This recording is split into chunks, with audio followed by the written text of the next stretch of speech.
Get you guys the hell out of here. What do you guys think was wrong? Okay? Well, no one wants to listen to you here, so you guys say it was wrong. Everything you said was wrong. What everything you said. Okay?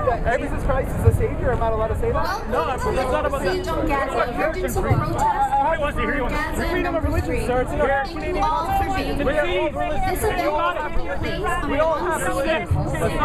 on Jesus, I am excited to announce that we have many speakers presenting today from different organizations and groups that will be talking before and after our march. Before we get into things, I'd like to introduce I just thought I could speak before they did. My name is Dania. I'm from Haifa, Palestine, and I am part of SBHR UBC. We have put this protest together with the help of many social activists in Vancouver, not only to bring awareness about the genocide happening in Palestine, but also to protest against our government's support for Israel. Canada is compliant. Our tax money is used towards a massacre. Our local members of parliament are supporting Israel, and we want to let people know that we do not show support for them, and they are definitely not allowed to speak falsely in our name. I blame our government, I blame the US, and most of all, I blame all the Arab leaders in the Middle East for the genocide occurring in Palestine. Shame! We are gathered here today as one, as humans from different backgrounds and religions and races, to fight this cause together. I will now pass over the mic to my partner, Murad, to introduce himself.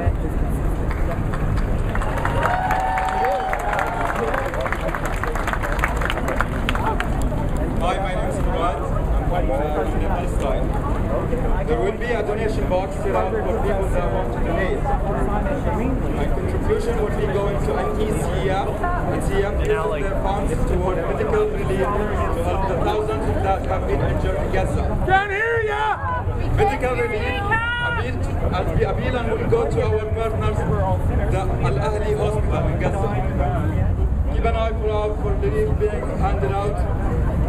And then will come Carlo Marling from Indigenous community, Caro Montes, community to come up and speak.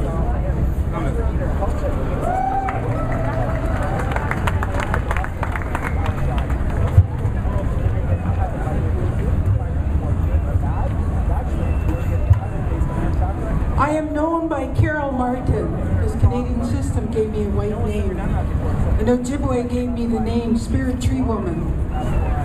Do you know, years ago in the 60s, I remember, I want to try and show a parallel as to why a lot of our people are where they are right now. I remember being brought up, they talking about Israel and the Jews and the Holocaust. They did so much work to brainwash, assimilate, and colonize us in how we think, how we acted, the things we did. But you know what? It takes a strong Indigenous woman to come and stand and say, I'm no longer looking through white eyes.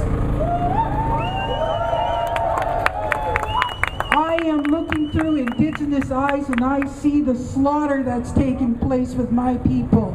Not only here on this occupied land they call Canada, but in the Middle East. We cannot stay silent. We cannot rely on the government to take care of our people. We have to do it. You, all standing here, you are the leaders of your community. Continue this struggle. Continue to fight every day, because look at the conditions they put my people in. My people are down, but they've survived so much. And it's with this strength that I bring courage, strength, honor, pride. We stand for something. And I say, long live Palestine. Long live the Indigenous people. May they know that we are here standing in solidarity with them. We have gotten up. We've been kicked down so many times. But look at where we're standing. Look at the strength. We care. That's why we're here. Canada and Israel have committed the biggest crime against humanity. and they should be ashamed of themselves.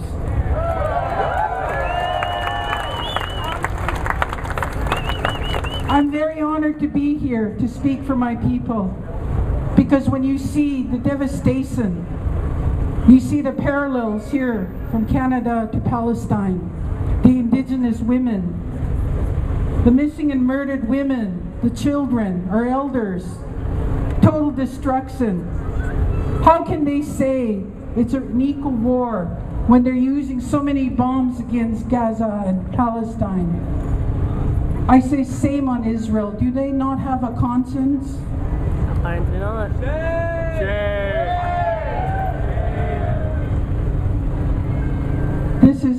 This is a moment, and I'm really honored.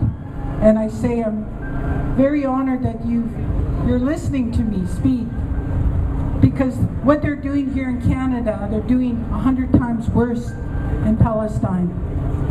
My partner is from Palestine. He's from Lebanon, and he has a difficult time.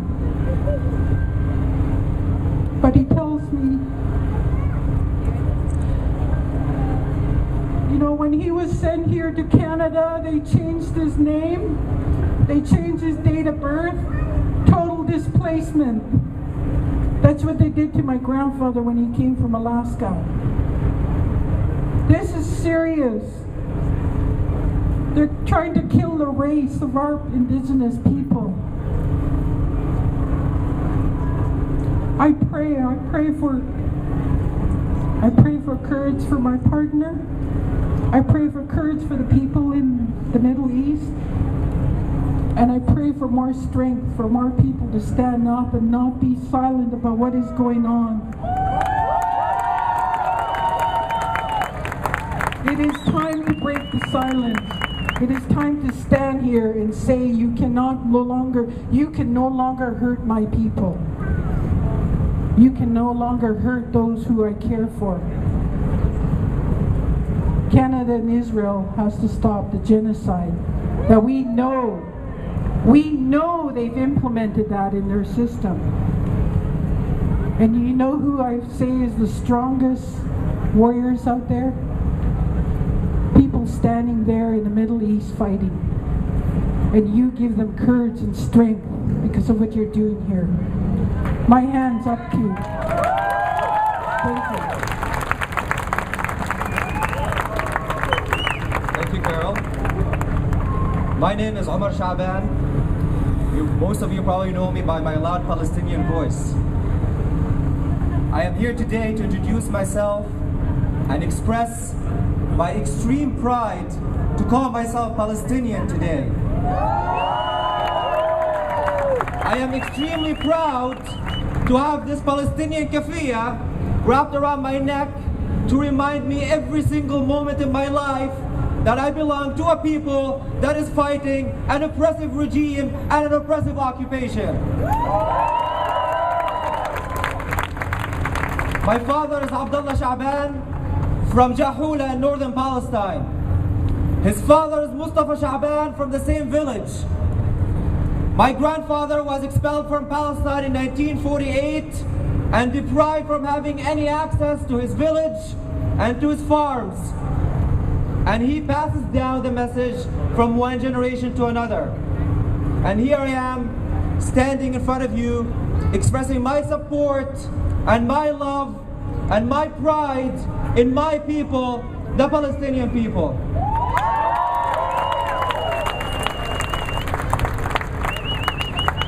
We should be extremely aware that we stand here as humans, not just as Palestinians.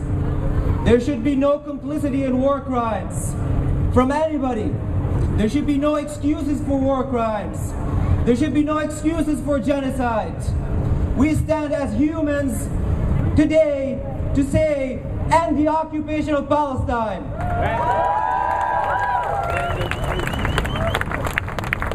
I know it's really hot today, but let's increase the temperature a little bit by the ferocity and the tenacity and the courage of our voices and say, free, free Palestine! Free, free Palestine! Free, free Palestine! Free, free Palestine! End the occupation now! End the occupation now! End the occupation now! End the occupation now! I would like to introduce my friend Sid Schneid from the Independent Jewish Voices.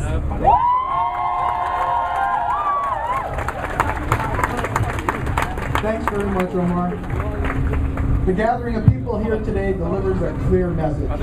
You don't have to be an Arab or a Muslim to support the people of Gaza. You just have to be a human being. We are all here to express our solidarity with the people of Gaza and our moral outrage against the government of Israel for the unspeakable crimes it is committing against them. Shame. I am a member of the National Steering Committee of Independent Jewish Voices Canada. That's right, Independent Jewish Voices. Like other people, more and more Jews around the world are standing up to say that we are sickened by Israel's crimes. In the context of this crisis, Canadian politicians are playing a disgraceful role. While the Harper Tories and Trudeau Liberals give unqualified support to Israel, the NDP seems to have lost its voice. With our political representatives failing us, it's up to us to change their position on this issue. The people of Gaza have suffered enough. What should we be doing? We should be following the lead of Palestinian civil society, which put out a call in 2005 for people around the world to generate pressure on Israel by mounting an escalating campaign of boycott, divestment, and sanctions until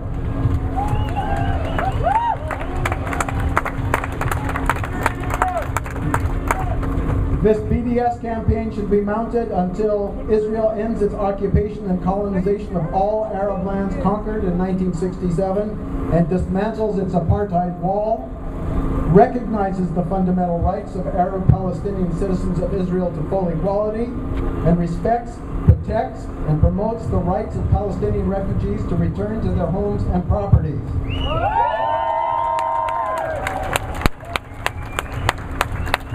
I am proud to tell you today that Independent Jewish Voices has incorporated the founding principles of the BDS movement into our basis of unity. More and more individuals and organizations are joining up. 2 years ago, the United Church of Canada, this country's largest Christian denomination, passed a resolution calling for the boycott of products originating in occupied Palestinian territories. In June of this year, the Presbyterian Church in the U.S. voted to divest from companies that enable Israel's occupation of Palestine. The Ontario wing of the Canadian Union of Public Employees has endorsed BDS. The Congress of South African Trade Unions is intensifying its BDS campaign and is calling for the expulsion of Israel's ambassador. There is an international petition circulating calling for the International Soccer Federation, known as FIFA, to suspend Israel until it respects the human rights of Palestinians and observes international law.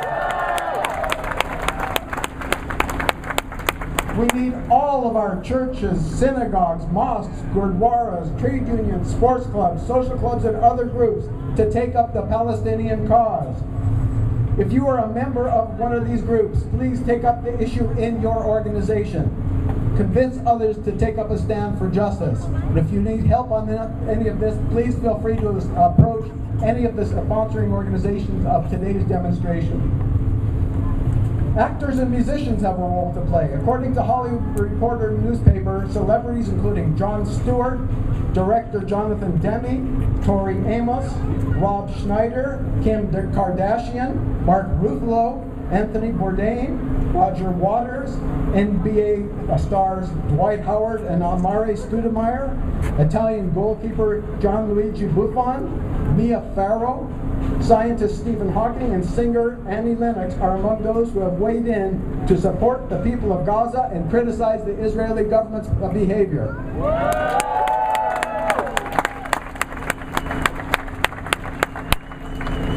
Irish musician Sinead O'Connor canceled the scheduled performance in Israel, saying she was doing so in order to adhere to the cultural boycott of Israel. Movie stars Penelope Cruz and Javier Bardem have signed an open letter denouncing Israeli genocide. Director Pedro Almodovar and other representatives of the Spanish film industry are urging the European Union to condemn the bombing of Palestinian civilians. Brazil, Chile, Ecuador, El Salvador, and Peru. All of these countries have recalled their ambassadors from Israel. In closing, I'd like to say we have to leave today's demonstration, each of us committing to take action to put pressure on Israel and to change the shameful position of Canada's politicians. Please join me to shout out, "Justice for Palestine! Stop the assault on Gaza! Stop the assault on Gaza! Lift the siege! Lift the siege! End the occupation! End the occupation! BDS! BDS!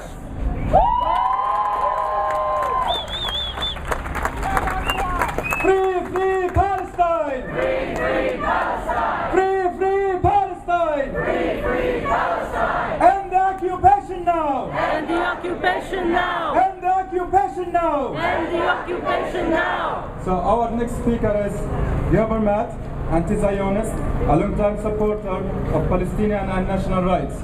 Please welcome him.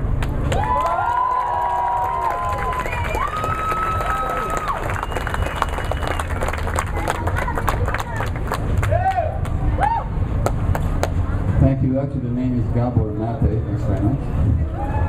Oh wow. I don't need to tell you what's happening. Sorry about it, I was over very there. little. Sorry. I think anybody who's got eyes, who's got ears, they can see, they can hear. Anybody who's got a heart that's open, they can feel.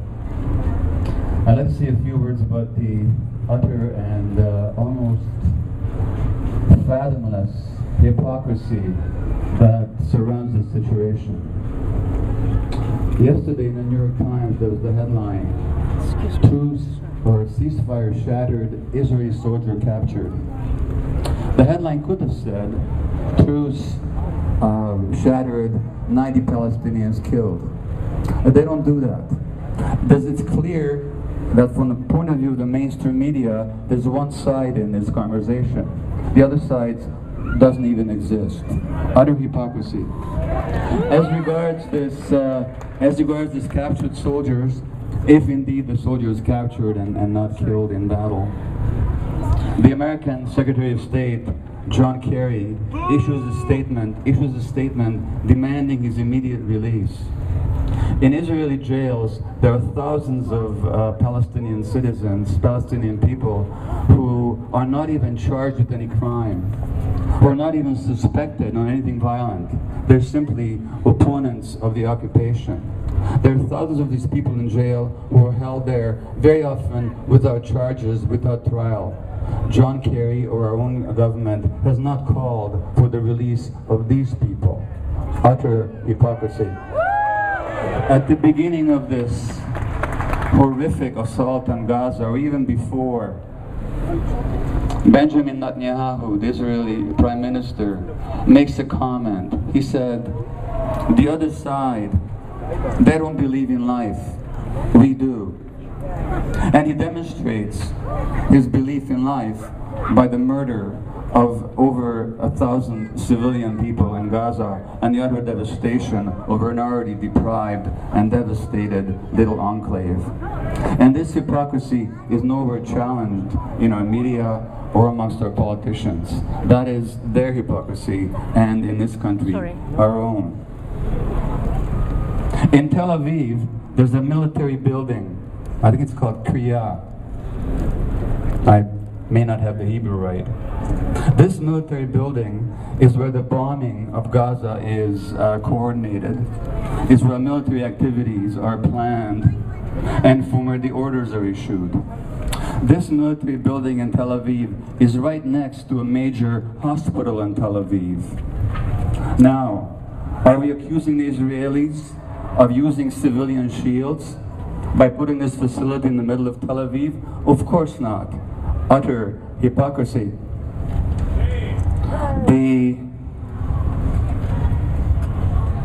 The sad fact is that people are outraged when we talk about Zionism as racism. Well, Zionism may not be racism in its theory, but let's look at it in practice. The media keeps talking about the Hamas charter that calls for the destruction, if you will, of the state of Israel, which to the Palestinians is simply a colonial occupying state. What nobody talks about is that the charter of Israel's governing party, the Likud party, absolutely denies the existence or the right of the Palestinians to a state of their own. They call for the free settlement of Jews from the sea to the Jordan River. Nobody calls upon the Likud party, which actually holds the reins of government in Israel, to give up their charter. That's only about Hamas. Again, utter hypocrisy. The fact remains that as I stand here today, and as I'm giving you this talk here today, I could get on an airplane tomorrow, go to Israel, claim the right of return, and be made a citizen immediately, with no questions asked, because I'm Jewish. The right of return, meaning that maybe 2,000 years ago, some of my ancestors happened to live there. The Palestinian speakers amongst us, including my friend Hana Kawas, who I think is from Haifa, but somewhere in Palestine, he cannot even visit. He cannot even visit. What about this right of return? If the principle that people expelled from their homeland should have the right to return, why not Hannah and why me? Now, if that's not racism, exactly what is it?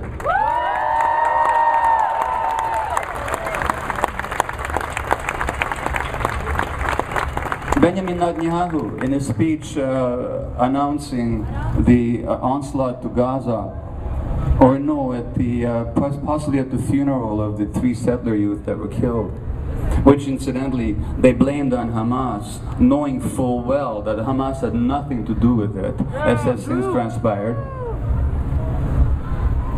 But Benjamin Netanyahu made this speech and he said that they glorify terrorists. They name streets and squares after them. We don't do that. The reality is that in Israel, there's any number of squares and streets named after people called Shamir, after people called Begin, after people called any number of Israeli generals guilty of war crimes, after people who were engaged in specific acts of terror against civilian populations. And yet Netanyahu is capable of making the statement with a straight face, and nobody in the press challenges him. Again, utter hypocrisy. So I think we've got work to do. The population in Canada, it's great to see all these people here. It's encouraging, it's heartening to see all these people here. It's also heartening to see that although Israel is still capable of carrying out their war crimes against the Palestinian population, they're no longer doing so behind a total screen of impunity. The world is watching. The politicians are not, the leaders are not, the media are not, and they all have their own reasons for their silence and for their self-willed blindness. But more and more people are awake. And as Sid also said, more and more Jewish people are awake. I know that 20, 30 years ago, when there was a few of us in the Jewish community who raised our voices in support of some justice in Palestine, we felt very alone, very isolated. That's no longer the case. There are significant organizations now, both within and outside the Jewish community, who are dedicated in bringing the truth to people here.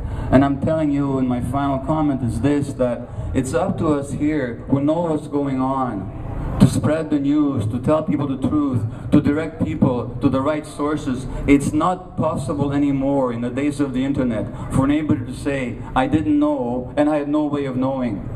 People have all kinds of ways of knowing. All they have to do is to go to news programs that tell the truth. All they have to do is to listen to the Israeli historians who told the story of the Nakba and the massacre and expulsion of the Palestinians in 1947, 1948. All they have to do is listen to the voices like Rabbi Henry Siegman, who's former head of the American Jewish Congress and former head of the American Council of Synagogues, who tells us exactly the way it is. To Israeli historians who, like Ilan Pape, who tell the truth about what's going on. To Israeli journalists like Gideon Levy and Amir Haas, who daily tell their people the truth about what's going on. So no longer can anybody claim, no longer can anyone say with a straight face, oh, I didn't know, I had no way of knowing. You might have said that in Germany 60 years ago, 70 years ago. You cannot say it today.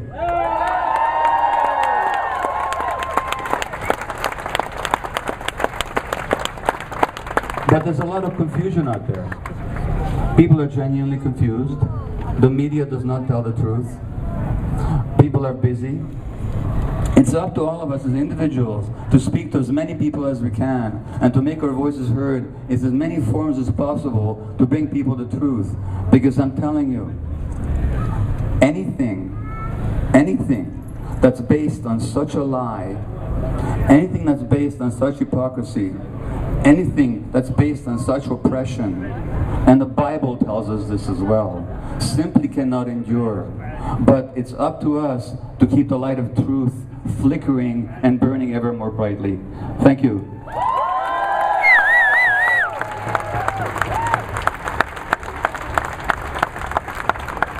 Free, free Palestine! Free, free Palestine! Free, free Palestine! Free, free Palestine! End the siege of Gaza now! End the siege of Gaza now! End the siege of Gaza now! End the siege of Gaza now! So our next speakers is Shem Banerjee, South Asian Network of Secularism and Democracy. Shem, please, welcome here.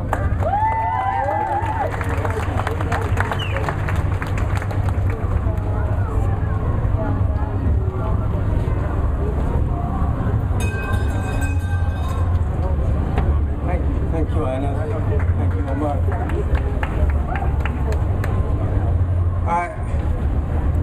I am proud to bring a message of solidarity from the South Asian Network for Secularism and Democracy, an organization of South Asian people living here.